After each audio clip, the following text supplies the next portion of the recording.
important ways to prevent foodborne illness are to control time and temperature. Don't worry though, we're not talking about some sci-fi level of control here. You just need to control the temperature of the food you're handling and limit the amount of time that food remains at unsafe temperatures. This is called time and temperature control. Doesn't sound too hard, right? But if you fail to do it correctly, any bacteria on the food you're handling can grow to dangerous levels. So how do you prevent this? Well, you need to know which food items need time and temperature control to keep them safe. And you need to be aware of, cue the Top Gun music, the temperature danger zone. Additionally, you should learn how to use a thermometer correctly and understand the requirements for receiving food and non-food items. You also need to know how to control the time and temperature of food during storage, how to transport and deliver food off-site correctly, and how to thaw, cook, hold, cool, and reheat food correctly. There's a lot of ground to cover, but that's why we have this handy-dandy training module. Let's start with the story that shows why controlling time and temperature is important. After several people who had eaten at a summer festival got sick, a vendor came under investigation by local authorities. The victims all had similar symptoms, including vomiting, diarrhea, and stomach cramps. It was later determined by health officials that the victims got sick from Campylobacter jejuni, a bacteria often associated with poultry. Health officials determined that the cause of the outbreak was barbecued chicken served at one of the concession stands. In the rush to serve the large crowds, those working the stand didn't cook a large batch of chicken to the correct temperature. What started as a simple attempt to speed up service ended up getting a lot of people sick. Never rush chicken. Which is a nice segue into talking about other types of food that can be a problem. There are specific types of food that can become unsafe if you don't control time and temperature. There's even a clever acronym, TCS food. TCS stands for Time and Temperature Control for Safety. Yes, technically there should be two T's, but TTCS just doesn't sound as good. Now, take a look at these two food items. Which one needs time and temperature control to keep it safe? You got it. Milk and other dairy products are TCS food items. How about this one? Yep, poultry is definitely a TCS food. If you don't maintain good time and temperature control, it can become unsafe. Here's another. Eggs or bread? Exactly. Shell eggs are a TCS food. Last pictures for this section. Choose the TCS food. That's right. Plant-based food items do not need time and temperature control until they are cooked. This includes things like cooked rice, beans, and vegetables. Okay, so far for common TCS food items, we have milk and dairy products, poultry such as chicken, turkey, and duck, shell eggs, and heat-treated plant-based food. All of these need time and temperature control to keep them safe, but there are plenty more TCS food items out there as well. Things like meat, including beef, pork, and lamb, and fish, including shellfish and crustaceans. But that's not all. Believe it or not, baked potatoes are a TCS food, as is tofu and other soy protein and synthetic ingredients like textured soy protein in meat alternatives. Crazy, right? Sliced melons, cut tomatoes, and cut leafy greens also make the list, as do sprouts and sprout seeds. And finally, untreated garlic and oil mixtures close out the list. Now that you know which types of food can be a problem, it's time to learn how to correctly control time and temperature. Earlier we mentioned the temperature danger zone. Are you familiar with the term? You are? Great. Then you probably know that it's the temperature range within which food becomes unsafe. Any idea what the temperature range is?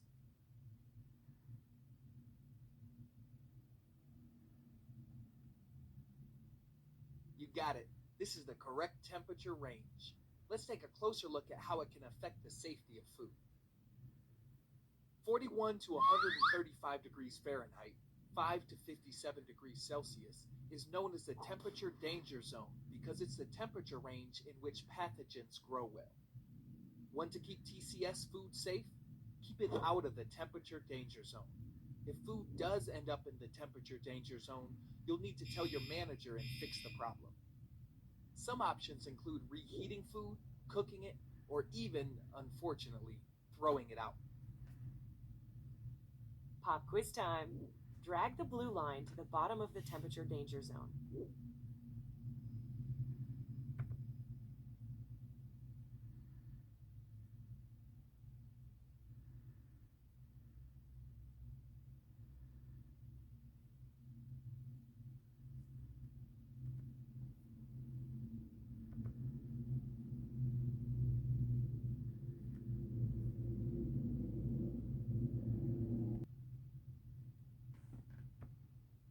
Is correct.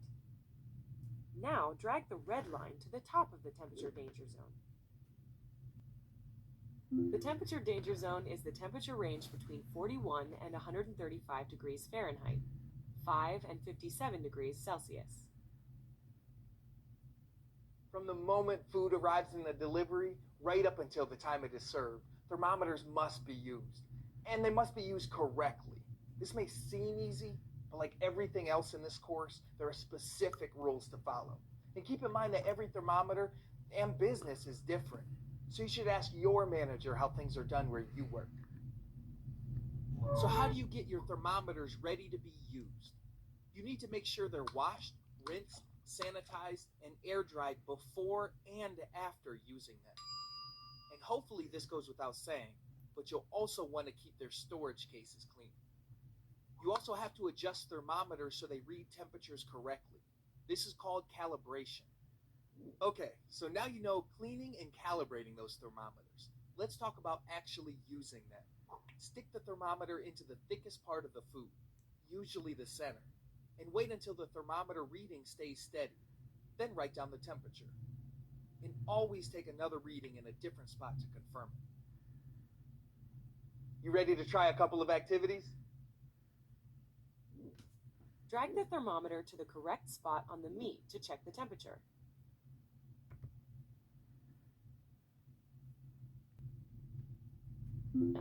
You always want to check the temperature of food in the thickest spot. Click the photo and listen to how this person is using thermometers. Are they being used correctly? When I need to check the temperature of food, I just grab a thermometer from the drawer, stick it in, and check the reading. You got it. He forgot to wash, rinse, sanitize, and air dry the thermometer before using it. Is this person using thermometers the right way? Before checking the temperature of food, I wash, rinse, sanitize, and then air dry the thermometer. Then I stick it into the thinnest part of the food to get an accurate reading. Once the thermometer reading stays steady, I write down the temperature and take another reading in a different spot. And of course, I always clean and sanitize the thermometer when I'm done using it.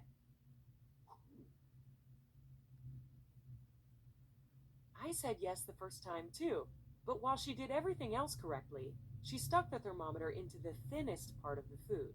It should have been in the thickest part. Yep, you caught it. She did just about everything right, but she should have checked the temperature in the thickest part of the product. Okay, click to listen to contestant number 3. Are they using thermometers correctly? Before using a thermometer, I always wash, rinse, sanitize, and air dry it. Then I stick it into the thickest part of the product to get an accurate reading. Once the thermometer reading stays steady, I write down the temperature and take another reading in a different spot. And of course, I always clean and sanitize the thermometer when I'm done using it. Yes! Finally, we found someone who did all the right things when checking the temperature of food. Temperature control starts the moment food first arrives in your operation. When you receive food, you'll need to check the temperature, quality, and packaging to ensure it's safe. Poor food quality is a sign that food has been kept at unsafe temperatures. Also, ask your manager if there are any specific checks to make when receiving food in your operation. So how do you check those things? What do you look for? When receiving food, you always want to follow the manufacturer's directions. In general, hot TCS food should be received at 135 degrees Fahrenheit, 57 degrees Celsius, or higher, while cold TCS food should be received at 41 degrees Fahrenheit, 5 degrees Celsius, or lower. In short, it should be outside of the temperature danger zone. When receiving frozen food, there are several things to look for. First, make sure it's frozen solid. If you see fluids, water stains, ice crystals, or frozen liquids on the product or package, reject it. Large ice crystals are a sign that the food has thawed and been refrozen, not what you want. Also, you should always reject food that has passed the use-by or expiration date, that isn't the right color or is moldy, and that smells wrong or unpleasant. And if meat, fish, or poultry is slimy, sticky, or dry, don't accept it. These probably all seem pretty obvious, but when these types of things are overlooked, bad things happen. Want to see if you can pick the good food from the bad? Take a close look at each photo and click yes if it's safe and no if it's not.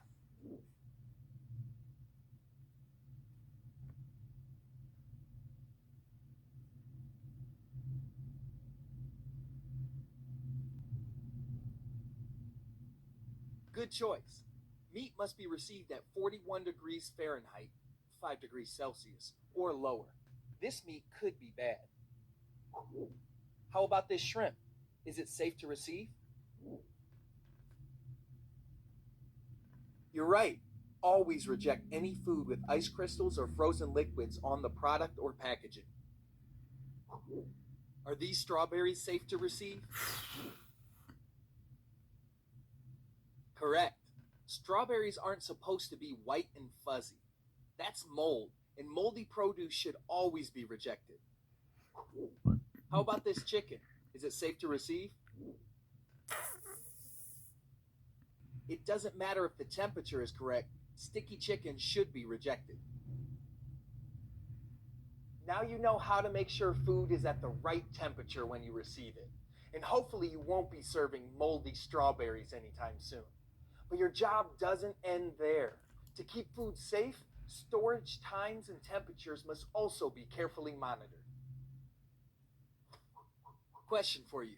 At what temperature should cold TCS food be stored? You got it. Nice work. Cold TCS food must be stored at 41 degrees Fahrenheit, 5 degrees Celsius, or lower. Remember, we're talking about the internal temperature of the food, not just the temperature of the cooler. And whatever you do, keep frozen food frozen. To help coolers and freezers keep food at the correct temperature, here are a couple quick rules. Don't overload them, and don't open cooler doors more than you have to. Plan ahead. Now, let's talk about labeling and dating food. Doing this is important, and not just so your coworkers won't eat your lunch. Here's a question for you. Let's say you've just prepared several pans of fresh potato salad. How long can those pans be stored in the cooler before they become unsafe?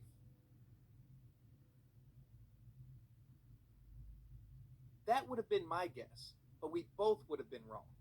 You actually have about 7 days. Let's take a closer look. Stored in the cooler before they become unsafe. Right you are. Let's take a closer look. Food only stays good in storage for so long. To prevent foodborne illness, you need to know when food was stored and when it must be used. Ready-to-eat TCS food prepared on-site, like our potato salad, can be stored for 7 days as long as it's kept at 41 degrees Fahrenheit, 5 degrees Celsius, or lower. It must be marked if it will be held for longer than 24 hours.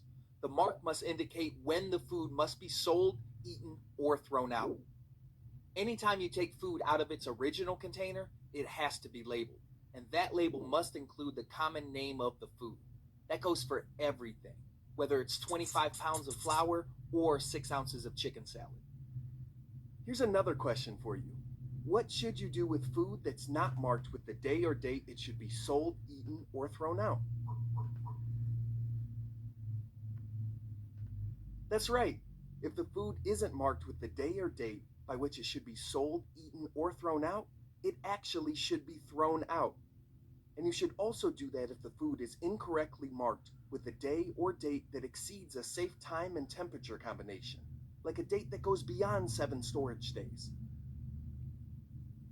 There are some other labeling requirements you should know about, and they have to do with food delivered off-site. So now I've got another question for you. Does food need to be labeled if it will be delivered off-site? You guessed it, there are some rules to follow when delivering food off-site. Some operations prepare and deliver food for off-site service, such as caterers. Off-site labels must include the name of the food, the use-by date and time, and reheating and service instructions. How do you keep food out of the temperature danger zone during transportation? Simple. Transport it using insulated food-grade containers. And as always, check with your manager to see if you have to follow any special labeling requirements for packaged food and self-service areas. Better safe than sorry. Here's a question. What does FIFO stand for? Sounds like a dog's name, am I right? I can see why you'd think that, but it's not right. FIFO stands for first in, first out. It's a way of rotating food in storage. Let's find out more about FIFO. That's right. FIFO stands for first in, first out. It's a way of rotating food in storage. Let's find out more about FIFO. Stored food must be rotated. It's a 3-step process. First, check the use by or expiration date. Second, store food in, first out, FIFO order. This means storing items with the earliest use by or expiration dates in front of items with later dates. Third, use the food stored in front first. FIFO. Makes sense, right? You probably at least try to do a version of this at home, though inevitably that old container of yogurt gets stuck in the back. Or maybe that's just my problem. Okay, it's Q&A time again. Is this food being stored safely?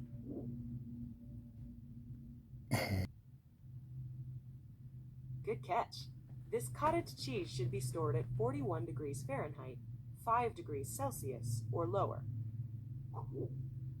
Here's another. Is this food being stored safely? Nope. You're right. Nothing in here is safe because this reach-in cooler is way too overloaded. Is this food being stored safely? You caught it. The food is labeled, but there's no date showing when it should be sold, eaten, or thrown out. Let's say today's date is March 22nd. Is this food being stored safely?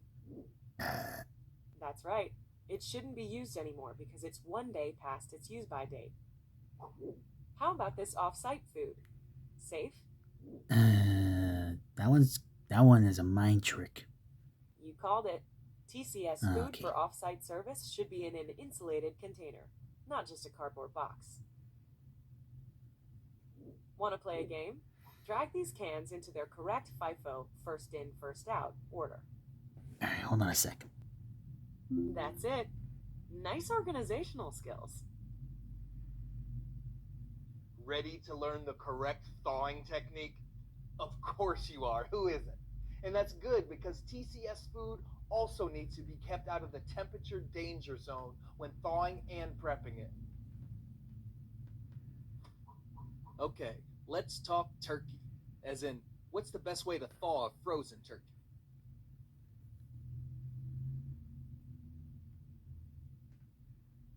Nice try.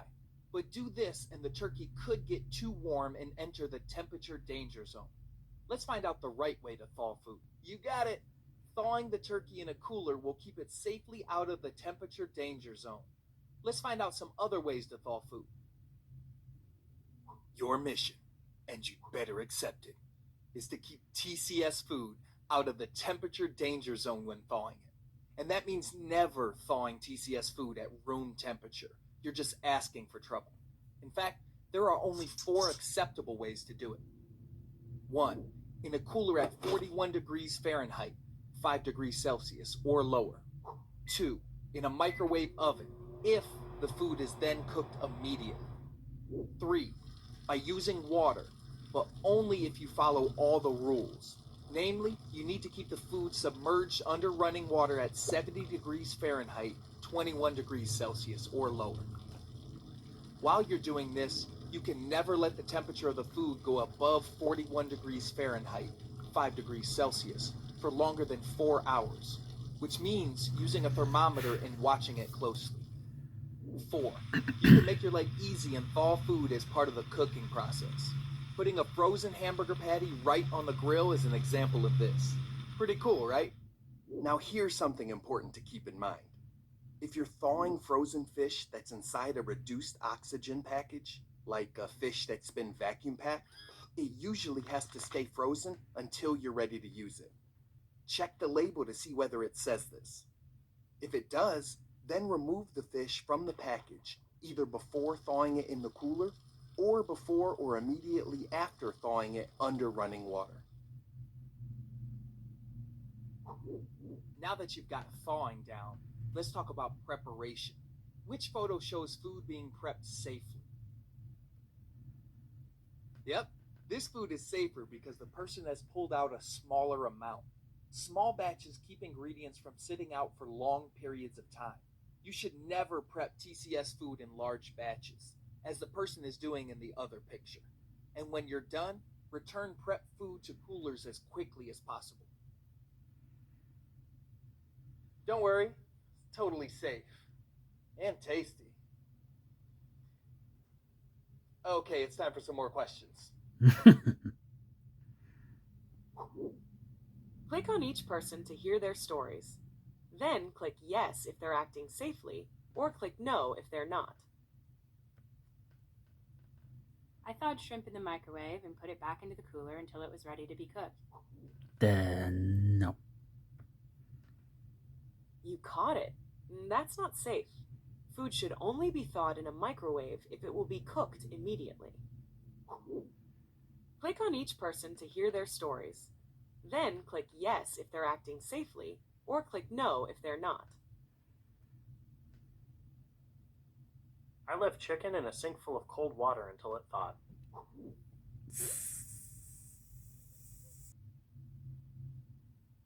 That's right. The food should have been submerged under cool, running water. Click on each person to hear their stories. Then click yes if they're acting safely, or click no if they're not. I throw frozen hamburger patties directly on the grill. They thaw out while they are being cooked.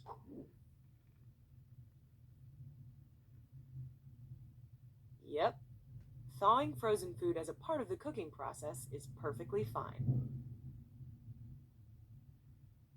Time temperature abuse can happen easily during cooking, holding, cooling, and reheating. It's all too easy to engage in time temperature abuse. But you can prevent this by making good choices. Cooking food can reduce pathogens in it to safe levels, but only if the food reaches the correct internal temperature and stays there for a specific amount of time. How can you help food reach the right temperature? Well, you can start by using the correct equipment to cook it, like ovens, grills, and fryers. You also need to know what each food needs. Different food items need to reach different minimum internal cooking temperatures. Poultry, including whole or ground chicken, turkey, or duck, should be cooked to 165 degrees Fahrenheit, 74 degrees Celsius. And you only have to reach that temperature and hold it for less than a second, which is pretty much instantaneous.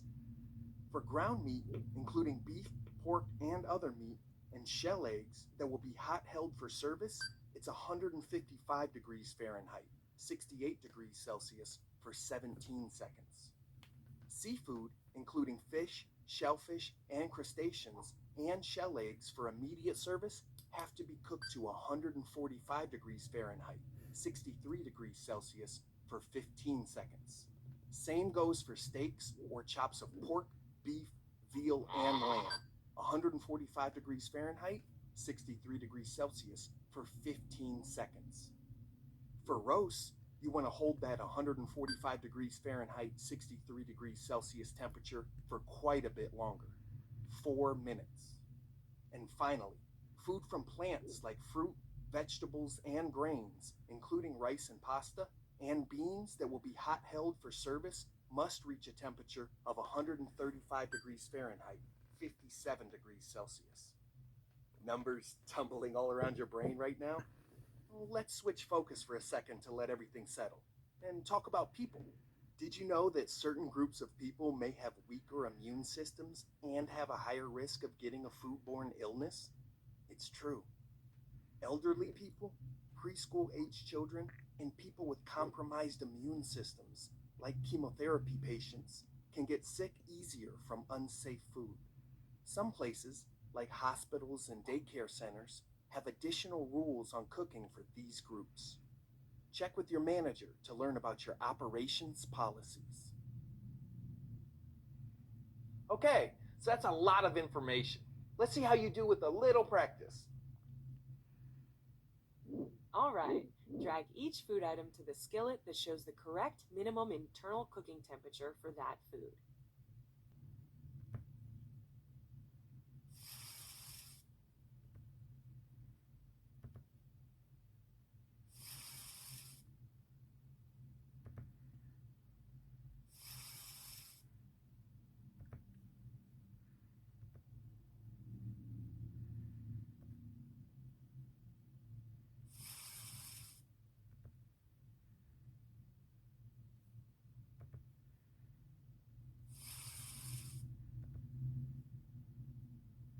You're like a temperature remembering guru. No, really, it's a thing. Okay, now let's take a look at something we all take for granted: microwave cooking. If you cook meat, seafood, poultry, or eggs in the microwave, you need to make sure it reaches 165 degrees Fahrenheit, 74 degrees Celsius. So get your handy-dandy thermometers ready, then follow these steps. First, cover the food to prevent its surface from drying out. Easy. While cooking, always rotate or stir the food halfway through the process so the heat reaches the food more evenly. After cooking, let the covered food stand for at least 2 minutes so the temperature evens out. And finally, pull out those thermometers and then check the temperature of the food in at least 2 places to make sure it's cooked through. Congrats! You've mastered the microwave. Now let's talk about hot and cold holding. What's that? It's when you hold food at the correct temperature so it stays safe. This is just as important as cooking it correctly. Let's look at a few situations. Say you've just put out a pan of potato salad on a buffet table. What temperature should the potato salad be?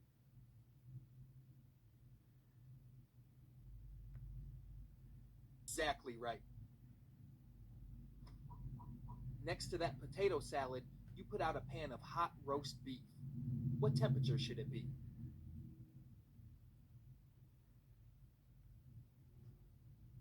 Well, the food wouldn't be unsafe. Actually, it's a pan of potato salad on a buffet table. What temperature should the potato salad be? Exactly right. Next to that potato salad, you put out a pan of hot roast beef. What temperature should it be? Perfect. Let's see what else we can find out about hot and cold holding. Now let's go over cooling TCS food. Before you store it, you have to cool it correctly, or it could cause problems. Cooling food is a 2-step process. So what's the first step? Whoa, that's one big process. So what's the first step? Nice job. Now let's review the whole cooling process. If food isn't cooled correctly, any pathogens left on it can grow and make people sick. Not what you want. so always do it correctly. First, cool the food from 135 to 70 degrees Fahrenheit, 57 to 21 degrees Celsius, within 2 hours. Then, cool it to 41 degrees Fahrenheit, 5 degrees Celsius, or lower in the next 4 hours. If the food has not reached 70 degrees Fahrenheit, 21 degrees Celsius, within 2 hours, it must be reheated and then cooled again. Question time. Let's say you're trying to cool some hot containers of chili. What's the best way to do it? You are. Now let's find out about other ways to cool food correctly. There are many ways to cool food quickly and safely, but the first step should always be to reduce the size of the food so it's easier to cool. Once you've done this, food can be cooled by placing it in an ice water bath, by stirring it with an ice paddle, by adding ice to it, or by using a blast chiller, if your operation has one. If you're not sure which method to use, wait for it. Ask your manager. There are a couple of things that you don't want to do. Don't cool large amounts of hot food in a cooler, and don't cool food at room temperature. Good news! We've finally gotten to the last topic in this module, reheating. Take a moment to enjoy being so close to the end. Then, let's see what you know. You need to reheat beef to what temperature for a beef sandwich? It's beef, so you'd think that would be right? A beef sandwich. You could heat it to this temperature, but you don't need. You need to reheat beef to what temperature for a beef sandwich? That's right. Now, do you know why? Let's explore this a bit further. When food is reheated and served immediately, such as roast beef for a hot sandwich, it can be reheated to any temperature. Nice, right? But if you're reheating food and holding it for later service, like with soup, it must be heated to an internal temperature of 165 degrees Fahrenheit, 74 degrees Celsius, for 15 seconds. The food must reach this temperature within 2 hours. Some commercially processed and packaged ready-to-eat food also must be reheated before serving. Fried vegetables, chicken wings, and deep-fried cheese sticks are examples. This kind of food must be heated to an internal temperature of at least 135 degrees Fahrenheit, 57 degrees Celsius. Here's an interesting question for you. Can you use hot holding equipment to reheat food? That's right. You should never reheat food in hot holding equipment. Here's why. Most hot holding equipment will not pass food through the temperature danger zone quickly enough. In short, it won't heat food fast enough to keep pathogens from growing. Never use hot holding equipment to reheat food unless it has been made for it. How should food be reheated where you work? Where's that manager again? Okay, you've gotten to the final review of this entire module. Just answer a few more questions and you're done. Which of these is a TCS food? Sorry. Yep, it may not seem like it, but a baked potato is a TCS food. What is the temperature range of the temperature danger zone? Yep, great job. The temperature danger zone is 41 degrees Fahrenheit to 135 degrees Fahrenheit. To check the temperature of food, place your thermometer. Yes, right. To check the temperature of food, you should insert your thermometer into the thickest part. Which food should be rejected during receiving?